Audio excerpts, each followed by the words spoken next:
Hello. Hello. Show me what you're going to show me. Oh, yes.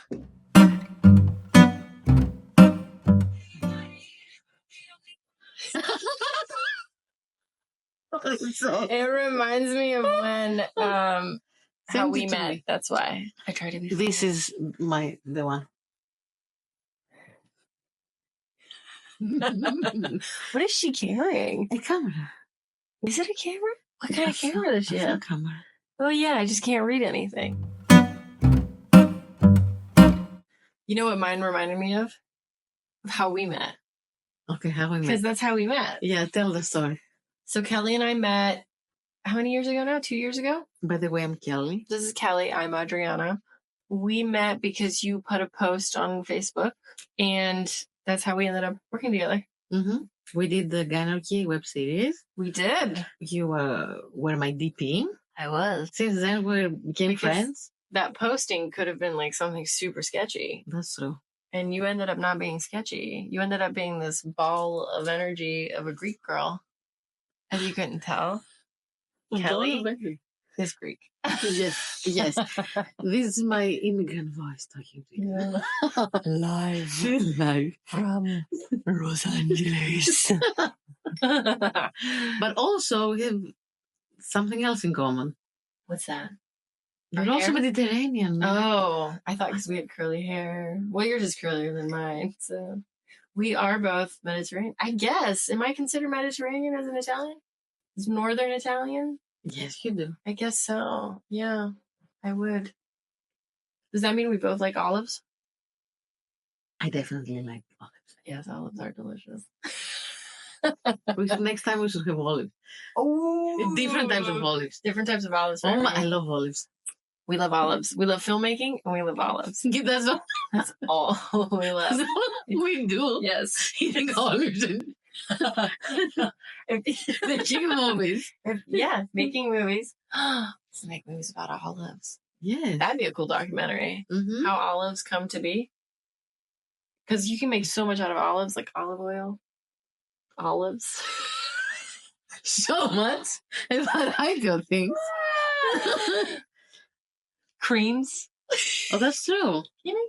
Lotions. Yeah, all of that. Do people make lotions out of olive? It's olive oil. Oh, yeah. Are we sure about that? Yeah, they put some olive oil in the lotion. Oh, I guess so, yeah. Or soap. You can do soap. So. Anyway, this is not a podcast for all. Yes. So, you are a DP. I am a DP. Why you became a DP? Why I became a DP? That is a very good question.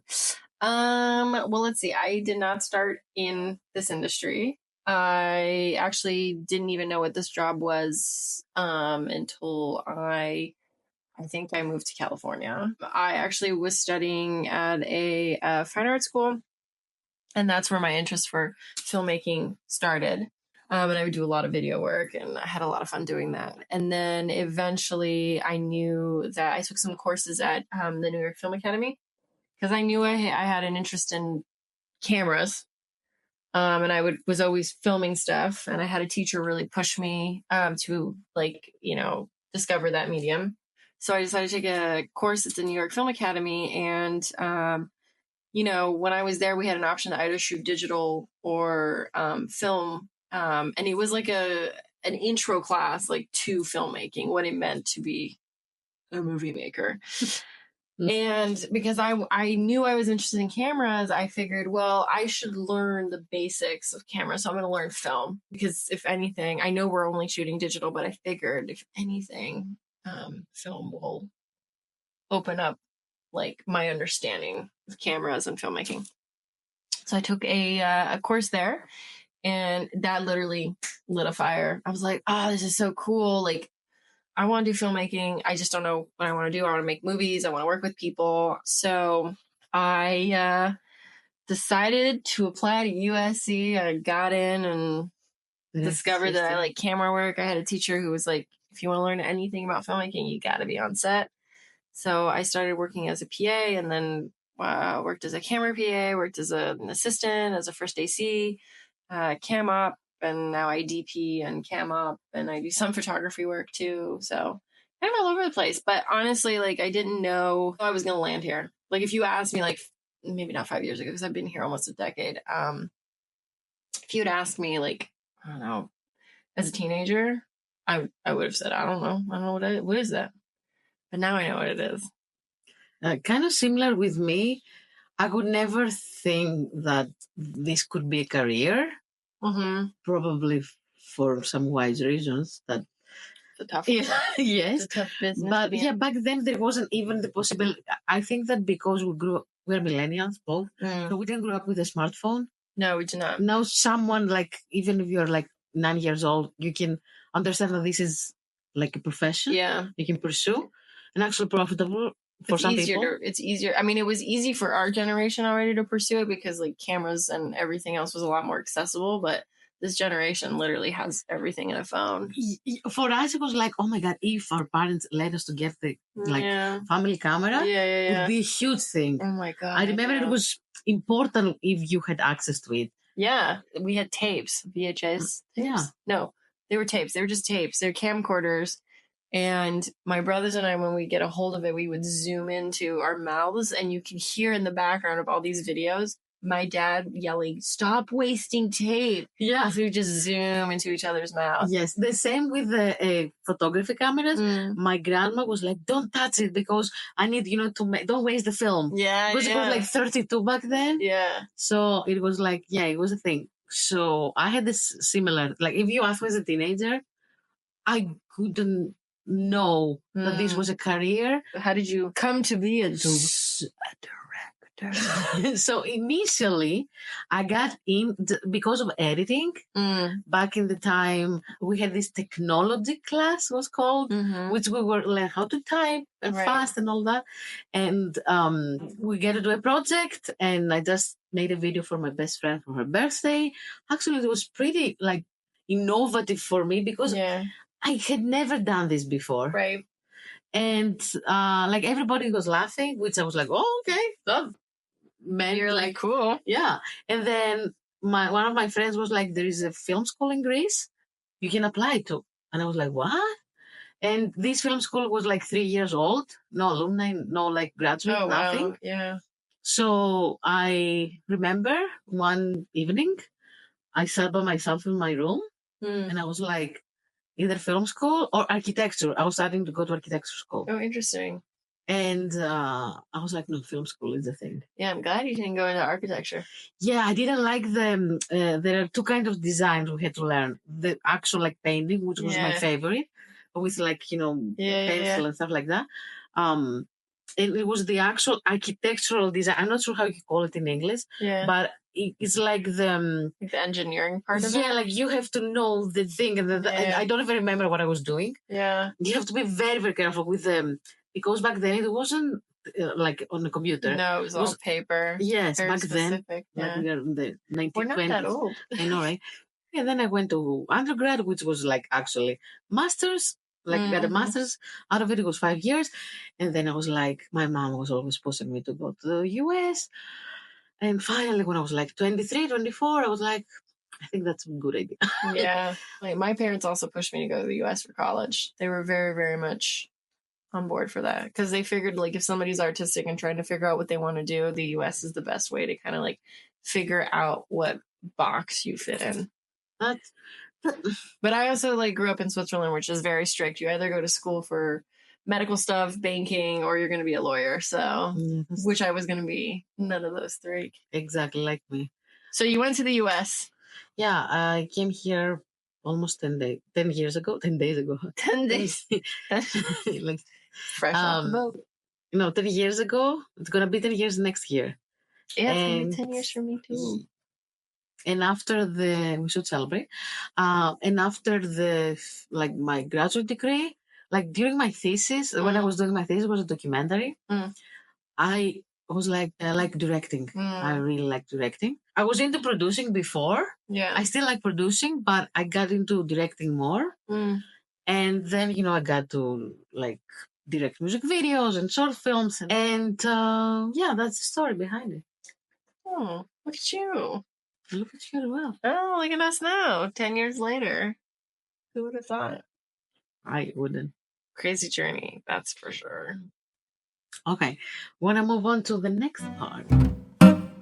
For this next part, yes, it's What are we doing here? What are we doing here?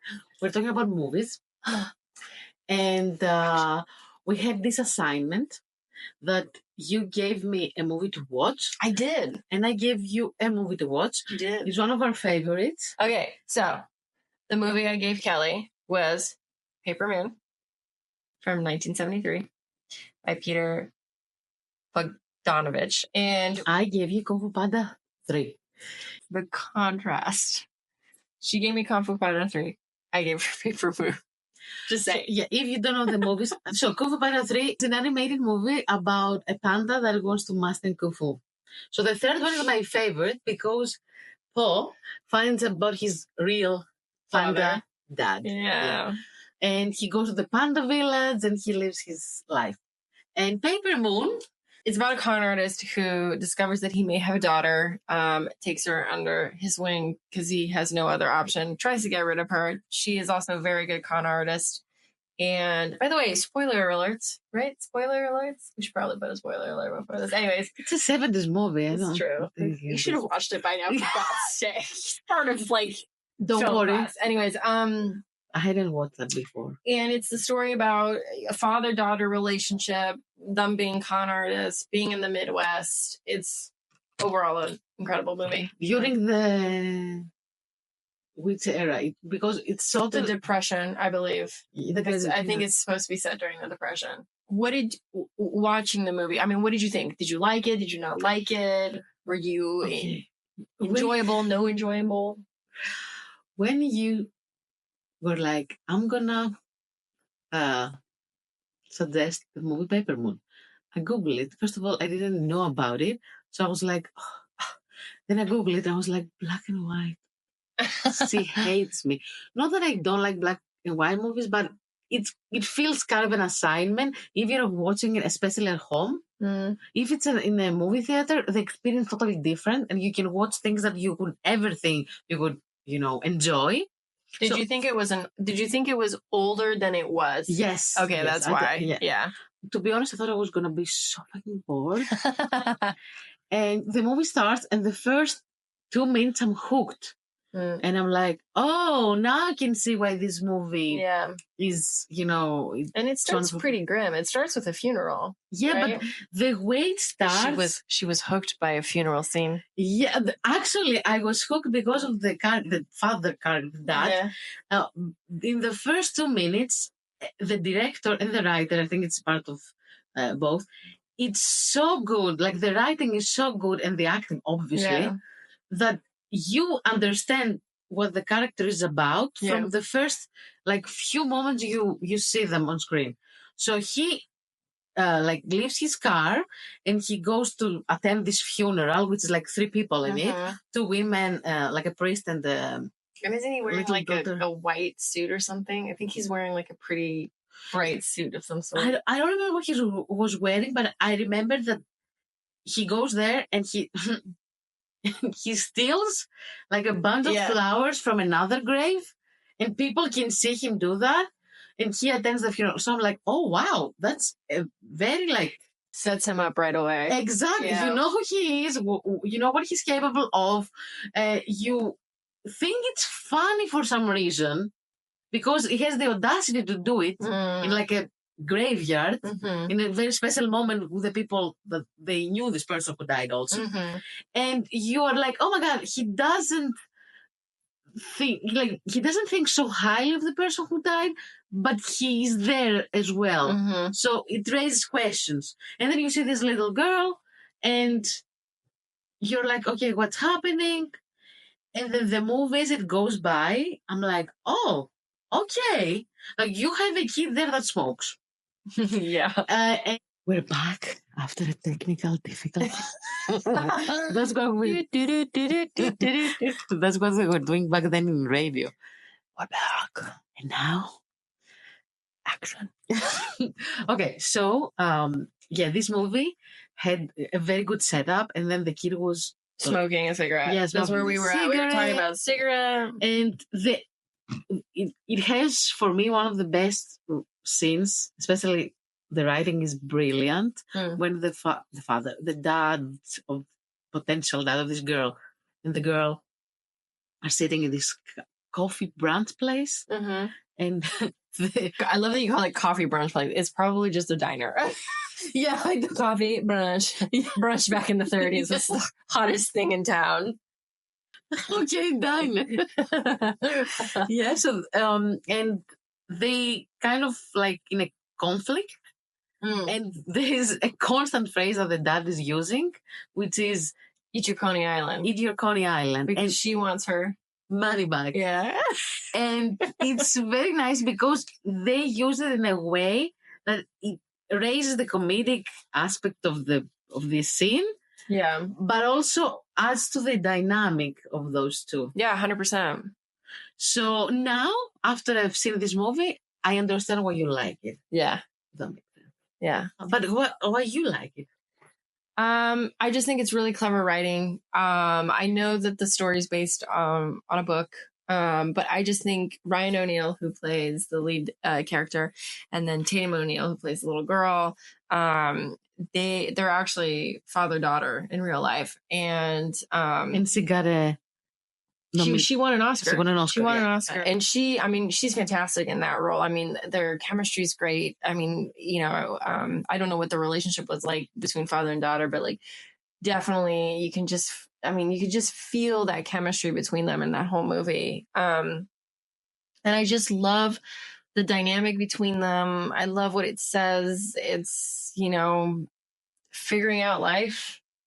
And sometimes you're handed a bad card or dealt a bad hand, and you kind of have to figure out how you get through this life. And they're terrible humans. They're terrible, like they're just con artists. But there's something so, I don't know, you can't help but care for them in the movie, and especially her. You can just tell she just wants a family. She wants something. She wants to be seen. I think that's kind of accepted scene. I don't know, her character resonated with me.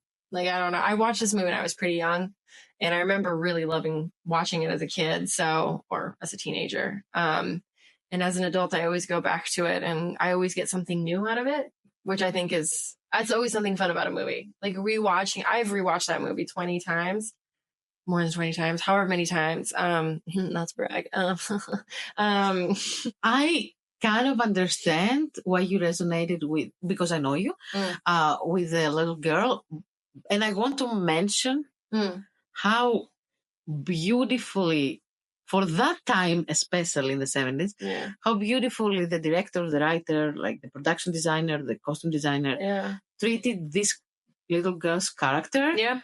Because it was kind of like talking about that she doesn't want to be very girlish and feminine. She wanted to have her own identity. She was trying to find her identity. That's the right thing to put it in. She was holding on the masculine side of her, because like she was a 7-year-old girl, like an orphan from the beginning of the movie. So she had to figure out her position, her role in the world. She wanted desperately, in a way, like every kid would in her position, for him to be her father. Yes. And you could see that he struggles. He's there with her. Yeah, he struggles in a way. He has a feeling of guilt. But what's so interesting too is that she becomes a con because she wants to be liked by her father. And there's that weird tension when this is better at it than him, especially in the beginning. You could tell, like it's a natural kind of like, maybe she thought that she got it from him, but she grew up on that because her mom, it said that she was like prostitute, most probably. Yeah, I would say so. I think that's what they're kind of alluding at.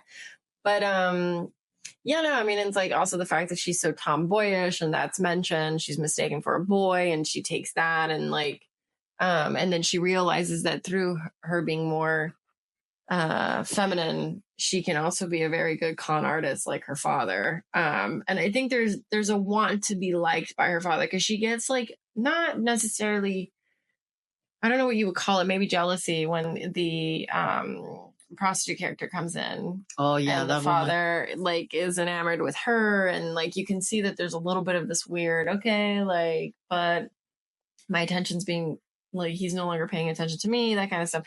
So I just think that there's a lot being discussed in that movie, even though like it's, I don't know. I mean, sometimes it's funny, sometimes it's sad, and For me, the scene at the fun fair, it's so sad. Yeah, you think that it's a movie about, like, you think that they go there and it could be a fun moment, a nice moment, like a Hollywood, montage scene.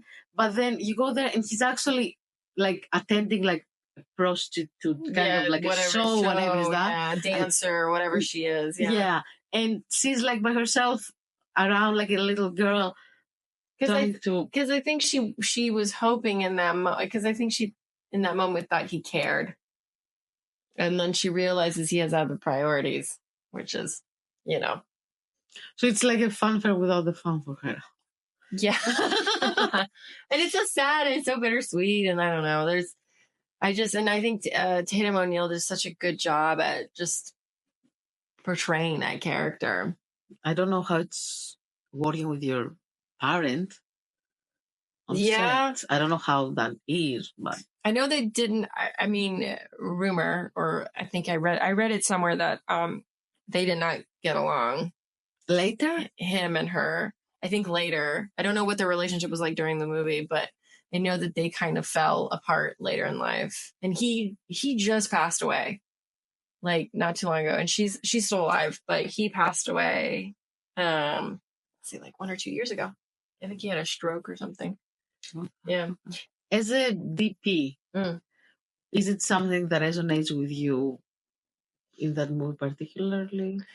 Yeah, I would say, that a lot of times the reason why I like a movie is not necessarily because of the way it looks. As much as I love DPing and as much as I stand by visuals, and I think visuals are super important, I do think that really good writing, at the end of the day, if you give an actor good dialogue, good writing, you have an amazing movie. It could look like shit.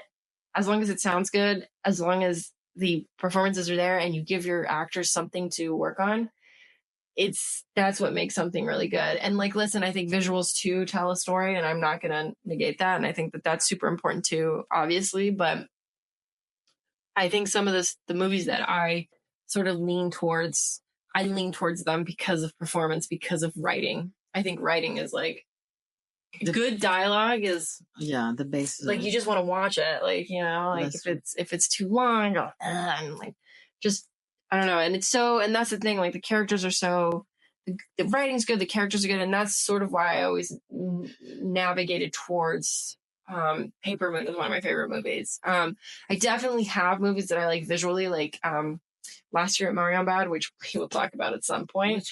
Last Year at Marienbad. It's a French film. That one for visuals is just absolutely amazing. But story-wise, you're just kind of always confused. It's good in its own way for a story too. But my favorite movies tend to always be story dialogue oriented with like really strong characters. I just think that to me is important. And that's what keeps me in a movie. If you show me a bunch of beautiful images, I might watch it, but then I might just be like, okay, what am I looking at? This is pretty, but like, what am I looking at now? You might be one of the few DPs who says that. Yeah, but I make a joke because the DPs, like, I understand that you have to look at the image. We are sensitive creatures. All of artists, I think. But yeah, I understand you have to look for the visuals. There is no way that, it's a moving image, literally. Yeah. So you have to know. But I understand if there is not like a good story, the performance are not there. Or so far, like, if it looks good, who cares? Like, Yeah. The whole point is that every element in a film should elevate it. And so, like, if you have beautiful visuals, but you don't have a good story, okay, great. What keeps people watching? It's not going to be a pretty sunset. As much as I would love that, yes, people want storytelling. And if there's no storytelling, and you can have movies that are just storytelling through visual elements too, but then that's its own form of art in a way, So a sunset can only take you so far. It can only take you so far. Also, drone shots. Drone shots can only take you so far. And yes, they might heighten your production level, but if you overuse them, it's just as like, why? Why are we up there? Why we gotta see everything? Because we're birds. Or, I don't know, you're gonna go Michael Bay style. Yeah. Anyway, so what did you think about Kung Fu Panda 3? Kung Fu Panda 3. Well, first of all, I've seen the first one years ago whenever it first came out, which I think we were probably teenagers. Most probably. Right? I watched it later. I didn't watch when it first came out. Yeah. I think I watched it later. I don't even remember the first time I watched it, but I fall in love. You fall in love? Yeah, but you tell me first, Okay. What do you think? I enjoyed the movie. I thought it was interesting that you picked a movie that also had a father-son situation, and I picked a father-daughter situation. But I really like the theme of dealing with adoptive parents, adoptive family, and blood-related family, and what that means and what it can mean and how that is for a person. Like, I was not adopted. I grew up with my family. So like, I don't know what that would feel like, but I liked the conversation of community, family, feeling a part of something and finding yourself within that. Because I think sometimes, like with Kung Fu Panda, when he finds the panda village, which I forget the name of, It's a panda village. He doesn't necessarily feel completed. Like, it's not necessarily that he wants to remain there and live his life there, but he feels like something is explained to him. This movie, for me, I'm gonna say like so many times, it has the best phrase like they could ever write for a character like that. I knew I wasn't living up to my potential. And it's like, for him, you must eat to your potential. Like, yes, but also for him, it's like, oh my God, he feels this warmth of, I know where I belong and where I came from, and like, I had this inside of me, and maybe the world didn't understand it, didn't recognize that up until now. But now I know I had this internal, It explains. I think every person wants to know why they are the way they are. And I think that this is what Kung Fu Panda is about. Because like I think about it in growing up, we spent a lot of time with my dad's side of the family, which I love, I adore. But they're a little bit quieter, maybe more reserved. And then when I moved to California, I got to hang out with my mom's side of the family a little bit more. Oh, nice! I didn't know that. Yeah, when I'm, when I not met them, because I knew of them, I just ended up spending more time with them. But as an adult, spending more time with them, I was like, oh, that's why this makes sense. Yes. And like, it was like, I met people who were loud and lively and did things that I did. And I was like, oh, that explains me. Now I understand where this personality, not necessarily personality, but where some of this nonsense comes from. And so, when I watch Kung Fu Panda, like, that's what it makes me think of. It's like, sometimes we have little tics, little things that we do or we feel. And sometimes there's something nice about knowing where it comes from, That's not, the way you said it, that's very nice, because I like my personal TMI a little bit. My personal relationship with my dad was non-existent because I didn't grow up with him. Yeah. My parents divorced when I was very young, and I didn't get to see my dad. Had some like reasons I couldn't see him. So I think this movie maybe falls under the my kids' imagination of what it would be like, because it's a very like feeling good movie at the end of the day. So I think it's always like the imagination of, you want the best ending for any relationship you have with anyone. And that might be that's why I'm attracted to this kind of movie. Yeah. Did any of the other Kung Fu Panda movies resonate with you, or was it really this one? No, the first one is very nice as well. I think I like all of them, but like for me, the third one is like it's the one you would like. Hey, it's Saturday night. I want to watch Kung Fu Panda. I'm gonna watch Kung Fu Panda. Exactly. Yeah. What I like for like Poe's character is how he unapologetically confident and fine he's about his character. Because okay, we live in a society that has a lot of like opinions about people, criticize, it doesn't matter what gender you are, race you are, what like age you are, there's always something going on. And like Poe is a panda, and he wants to be a Kung Fu Panda warrior. Like he does want to be a Kung Fu Panda. He doesn't like think about it twice. He wants to pursue the thing. Although, like, he's invited. Yeah. Like, his dad he wants him to get the family. Yeah. He wants to get the family, business, which is the restaurant. Dumpling, the dumplings. And he wants to do something else that no one thinks that a panda could be. Yeah. He doesn't look like what the stereotype, like, warrior ninja would be. Exactly. Yeah. You don't think panda. And then you got to, like, hear from the wisest character in all like cinematic universe of the turtle. Oh, I think sometimes I'm watching that movie because of his quote. He's so chill and nice. He's like, that's what I saw in the like prophecy or no the vision, whatever that was. I don't remember exactly. And then you're like, oh my God, you are okay to have the dreams you want to have. Yeah. It doesn't matter how they're going to manifest. Doesn't matter how it's going to look like. Doesn't matter how you're going to like be able to pursue them. But if you like, believe in yourself unapologetically without even having doubt. Yeah.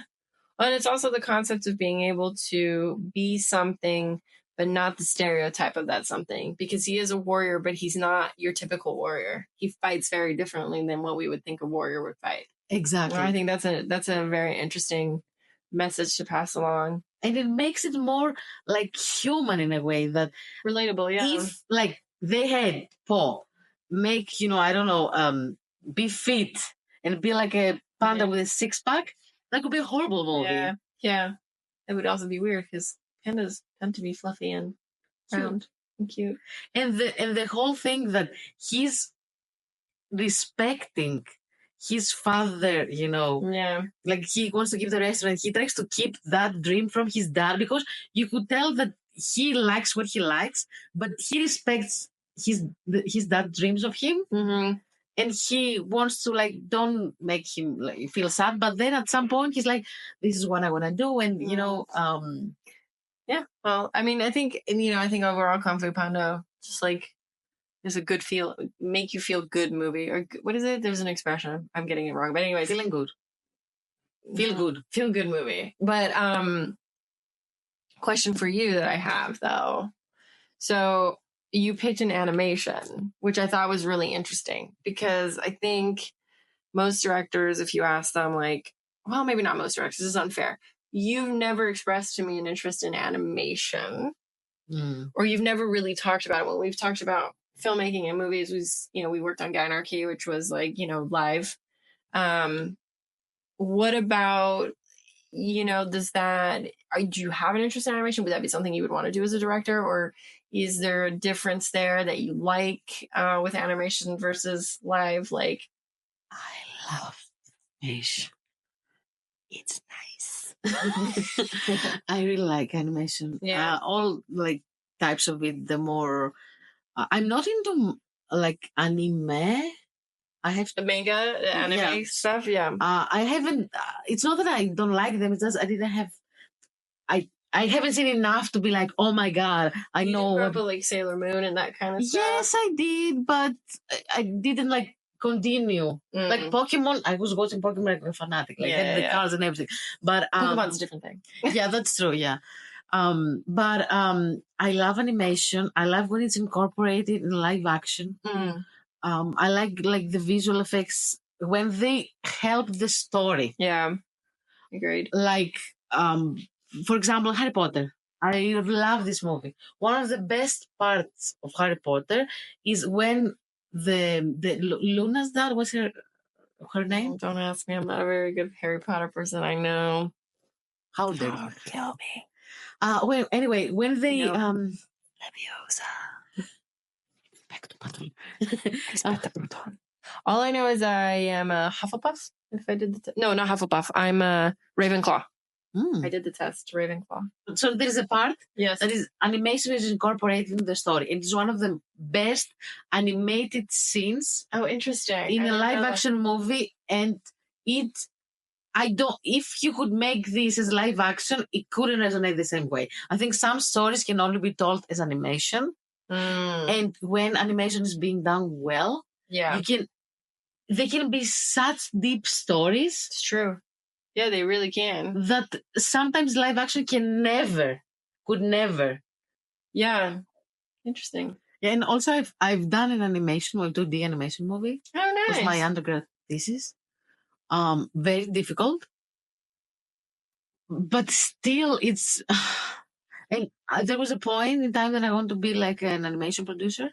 Oh, interesting. And back in my head, it's not that I would not like to pursue. But I found like in Hollywood, you have to, for some reason, they want to put you in a specific box. Yeah. And like if you do animation, you cannot do live action. Unless you're, I don't know, Guillermo del Toro or something like that. Yeah. And or Wes Anderson, didn't he do some sort of yes, stop Mr. motion? Fox. Mr. Fox, So I'm like, let me put a pause in that and see what I can do. Yeah. And we'll see. But I really like animation.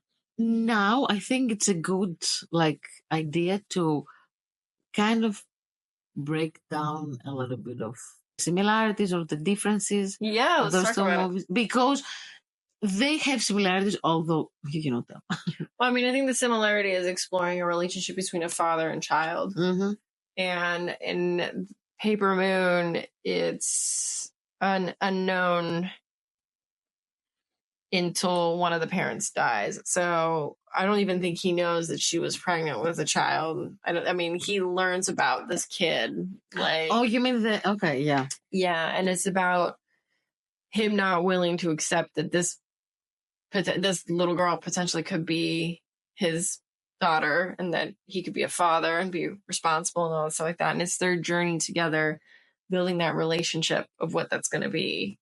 And I think Kung Fu Panda is very similar to that. It's like his real father shows up, and it's like, okay, well, where's his place in that dynamic, and what happens to your adoptive father, and where does that all play out? And it's about characters figuring out this newfound relationship that most humans have from the moment they're born, but these people are experiencing much later in life. Does that make sense?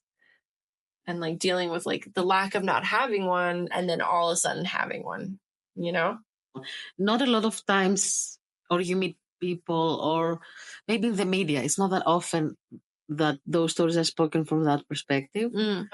It can be very like kind of soap operas if you leave it to become super dramatic. Yeah.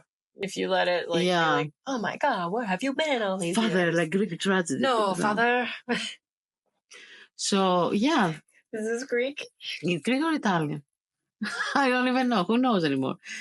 They were good movies, man. They're good movies. And I think if we want to talk about a difference, the difference is that, you know, Kung Fu Panda, everybody is fighting an evil, whereas in Paper Moon, they are the evil to an extent. I mean, they are con artists, and you know, you have the scene where he sells the Bible to that woman who just lost her husband, you know, so that's also an interesting, like, you know. But at the end, there is someone that is the ultimate evil. Which is the police. Yes.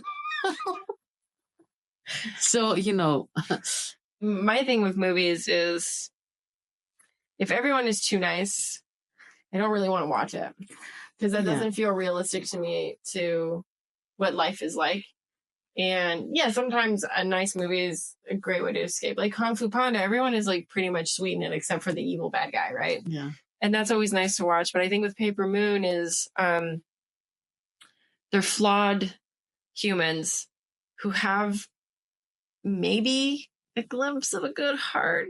But like, I Maybe. I think they do have. They do.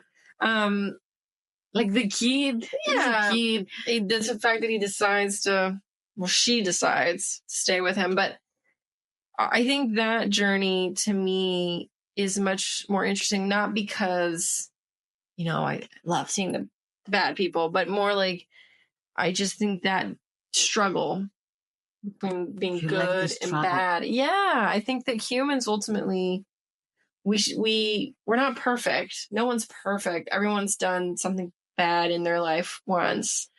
Maybe not con artist like, but like I do think there is something interesting about having a character that's not perfect, that has his flaws, that's learning through his flaws, and will either grow or will not grow. And I think that that's super interesting because I find that, at least I find it compelling. I always find it so curious to see where a director or a writer is going to take that character and what they're going to say by it. Because no one's perfect. It's kind of nice to watch people who aren't perfect. That's true. Like anybody can be a ninja warrior. Not everybody can be a ninja warrior, but ninja. So you're saying not everybody can be a ninja warrior? No, everyone can be a ninja warrior. Oh, okay. I thought you said no. Like... Well, I was saying not everyone can. How dare you? I know. I would be a really bad ninja warrior. Me too.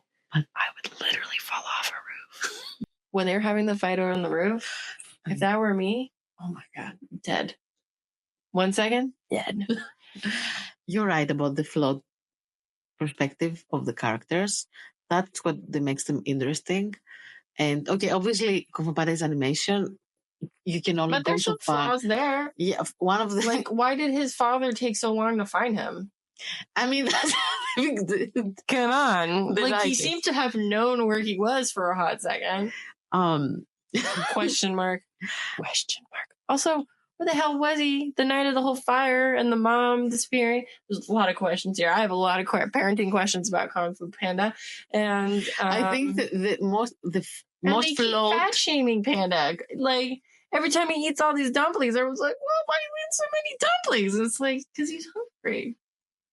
He likes to eat. What was the last one? They kind of fat shame him a little bit for like always eating. That's true. Maybe not fat shame. Fat shame might be a little too far, but they're always like kind of like, "Well, you can eat so much." Like they're so obsessed with that. I'm like, come on, guys. Oh, that's true. Let the boy eat. I didn't read that this way, but it could be read this way. I guess, or maybe I'm just reading too deep into it. But one of the characters, I think it's flawed but very hilarious, is the duck that. The geese duck. Is it a duck? I think it's a goose. Goose, yes. Whatever. Yes. One of the goose that is one of the many birds. He's such a true parent. Yeah. He's very well written. I think so too. Yeah. Yeah. He doesn't get the glory he deserves. Maybe he does. We'll give him that. We'll give him the glory. You will give him his flowers. I give him his flowers. You need to explain the story of this. Okay, so this is a gift from my beloved grandma. Mm-hmm. And it's not just what you think it is. Oh, the diamonds. Listen. Bring it in. Yeah, real diamonds. Oh, wait. Camera. So yeah, it's not a camera. It's not a real camera. Yes. Clearly. Yeah. It's actually a bag. It has also a little chain you can. Oh, look at that! You're so fashionable. Okay, I would never wear that. It, guys, latest hottest bag in town is the Gucci film camera bag. You gotta get one. Only $9.99. Now we're turn the podcast into a telemarketing. Yes. Yeah. Why we have that? We have that because What are we using it for? It's like the question game we have. Yes. And we have like a bunch of questions here. What should we call this segment? Random questions? Maybe whoever watches that podcast hopefully has an idea. Yeah, come up with an idea. We don't know what to call this segment. So, you Yes. and me will pick one of those questions to answer. Okay. Ready? Oh. Oh, I know this one. What's the most absurd pitch for a movie you can come up with right now? I've pitched this around. This is why it is fresh in my mind. I literally pitched it today. To whom? Horror film. Okay. Stay with me. Horror film. A ghost that haunts you at your most vulnerable. Do you know where I'm going with this? A ghost that haunts you when you're taking a poop. Listen. This is the thing. Sponsor is going to be... It's going to be Charmin. Yeah. Yes. It's going to be Charmin, the animation movie about Charmin bears that go to a house where the bathroom is haunted and they cannot use their toilet paper and shit. And they have to go shit in the woods. That's your pitch for the next That is my pitch. So if you're an executive, you're listening to this podcast, think about it. Adriana, Charmin bears. Okay, the whole family, not just the one guy, the whole family. Talk about wiping their asses all the time. Okay, They decide to go on holiday to this cabin in the woods. Okay, and so they're so excited. They get there, they grab their Charmin, and they like put it in the bathroom. Every time they go and shit, there's a ghost haunting, like whatever, and they like. So they put more because they're scared. Like who knows? But the point is that the bears are then forced to shit outside, where it is most natural for bears to shit. I was gonna ask that, but then you could have. It'd be a great horror film. Why do ghosts? Riddle me this one.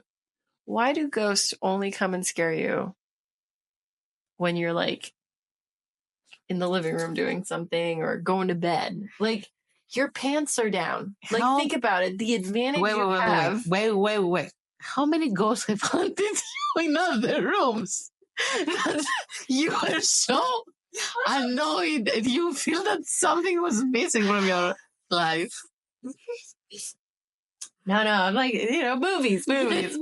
Like when fiction, you like fiction. Like fiction. Like you think of any good haunting movie, like it's always when they're like sleeping and it's like boo, or when they're like in the kitchen, boo. Like, The Haunting of the Hill House, right? Like, which great. It's a great show. But like you get scared in the basement or like basements are scary places. Having a bath. Or bath or attic or whatever. But like not when you're pooping. Like imagine you're sitting on the toilet, your pants are down, and a ghost appears and you have to quickly run off. Like you gotta put your pants back on, like maybe wash your hands. Yeah, you should, but yeah. And some people poop naked. So like then some people like would be nude. Okay. Yeah. I don't. No judgment here. No judgment, but some people do poop naked. I hear. Not me. Okay. No, I'm kidding. So you do you. So we know she's doing it. If you could only use one movie code to communicate for an entire day, which could it be and why? I know yours. Stop talking. For an entire day, I'm gonna say my name is Bond. James Bond, which is an iconic phrase. Yeah. But so, like, if I was like, "Hey, how are you?" My name is Bond. James Bond. Oh, okay. But like, what are you doing? Like, what are you doing? Like, I know. Oh, I know. Ask me a question. Hey, Kelly. What's up? I am Groot. But okay. And are you okay? I am Groot. Okay, we seem to. Do you like movies? I'm Groot. That's pretty good. I'm Groot. People would probably get really annoyed with you all day. I'm Groot. Yeah, I'm Groot. Actually, say your phrase first before. What's Oh. your ideal? Well, okay. Originally, I was going to say, go ahead, ask me a question. Hi, Adriana. How are you?